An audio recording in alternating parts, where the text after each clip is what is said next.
Hey everyone, it's Arylo here, videotaping to you from the beautiful, beautiful vineyards of Northern California. I have this is the last video that I'm going to be taping from this beautiful couch here with these beautiful pictures where you've been seeing me for the last several months.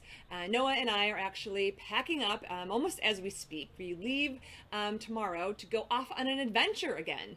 We've been here in this beautiful villa for the last 4 months where I've been writing and all kinds of wonderful things, working on my new book for next year about the inner mean girl, and just doing retreats and awesome things, and we have loved living here. And we're not exactly sure where we're going. We know where we're going for the next 2.5 weeks. Kind of know where we're going to be in June, July, likely. We're going to be in Europe in August and September, so we know that. But there's this whole part of April, March, not really sure where we're going to totally be. And we have to leave someplace we really, really love. We love living here. Do we love living here, Noah? Yes. We love living here. Yes, love it. Love it. And every bone in my body wants to control it, right? Wants to control the outcome, wants to control what's it going to look like. No one likes being in the unknown. We like certainty, and so we like certainty, so we do these things to control, right? Like there might be some place in your life right now where you are unsure about, or you're not sure what's going to happen, or you are kind of freaked out about what might happen. You go into that place of contraction and you go into that place of control because you want certainty. It's all about the C's, right? It's about contracting and controlling and getting certainty. And, it's a big, huge spiritual joke, you all, that we have control, because we don't really have control over anything. We learned that, wouldn't you say, Noah, when you had your stroke in July? We couldn't plan for that. I did not have that on my list of to-dos, no. It was not on the top 10 things for Noah to do was have a stroke on July 1st. And that shifted everything. And it reminded both of us of the illusion of control and the illusion of certainty. And so today I wanted to offer to all of you, and to remind myself and to remind Noah, what to do in the situations where you find yourself trying to control and grasping for certainty and not wanting to let go of things that you love and trying to figure things out and creating more stress and more pressure on yourself. So Noah and I have come up with what we call the 3 C's, which are not about control and are not about chaos and are not about grasping for certainty, but they're things that have actually given us grace in making these big changes so that we can actually open up to have more love and more beauty and more things that we would like. Would you like to try them? Yeah? Yeah? Okay, so I'm going to give you the 3, and what I want you to do is choose one that you're going to apply right away this week to your life, okay? Because it's all about application. All right, here we go. The 3 C's. Number 1, connection.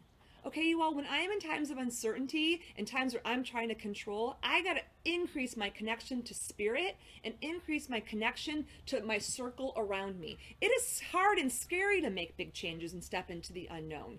So increasing your connection to the divine by upping your daily practice. If you already have a daily practice, you do it for longer. You do it for more. I do it in the morning now and in the evening. If you don't have a daily practice, you need to create one. You can't do this without a connection to the divine. Way too scary. And then you also surround yourself with more love, more people who are going to reflect back to you. You're not crazy. You're not crazy. You're going to be okay. So I have all my friends around me saying, you're going to be okay. You're going to be okay. Or here, let me help you. Let me support you. You need to lean into that connection of support and love. So connect here and connect there. First C. Second C, this one's going to surprise you. Cry. I mean it, cry. Just allow yourself to cry. When we're little kids and we get scared, what do? We cry. But then you become an adult and somehow all of a sudden you're not supposed to cry anymore. And then we get all tight and we all get contracted. Why do you think we get all stressed out? Because we're not crying. So I invite you to cry, and just cry for 3 minutes. The other day, I just let myself be in tears to allow the pressure, because all this uncertainty and not knowing creates pressure in your system. But if you cry, it releases it. Kind of like a keg of beer, you hit the tap and whoosh, same thing. Good stuff, cry. Third C. The third C, this is going to surprise you too. Turn the criticism into compassion. when you're in times of uncertainty, your fear goes up. And when your fear goes up, your inner critic, your inner mean girl, or your inner mean dude starts to go a little nuts. And they can start to pull in all those ways that they criticize you, or if your inner mean girl's like mine, criticizes others. Have you experienced that at all lately, Noah? I have no idea what you're talking about.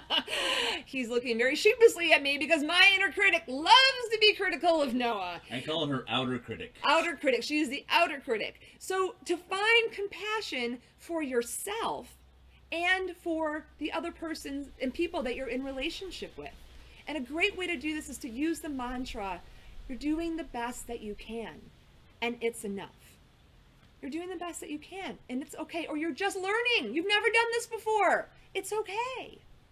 So those are the 3 C's. I want you to choose one. Are you going to apply compassion, turning off the criticism, turning it into compassion? Or is it going to be crying, letting yourself have a good cry, plan the cry?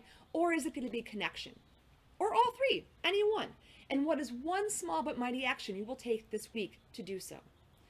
And if compassion was the one that you chose, I invite you to join us this month at the Love Club, because we are building and strengthening our ability to be more compassionate with ourselves, so that, like, I can be more compassionate with Noah. So my inner critic doesn't become an outer critic.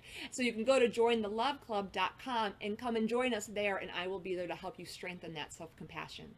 So wherever you are today, love, I just invite you. I've lived such a great life since I've let go of control, and it still comes back up. But what the journeys, the miracles that Noah and I have had, because I've chosen connection and crying and compassion, are beyond any of my wildest dreams. So I look forward to being with you wherever I go in the world these next couple months, and sending you much love wherever you are. See you soon.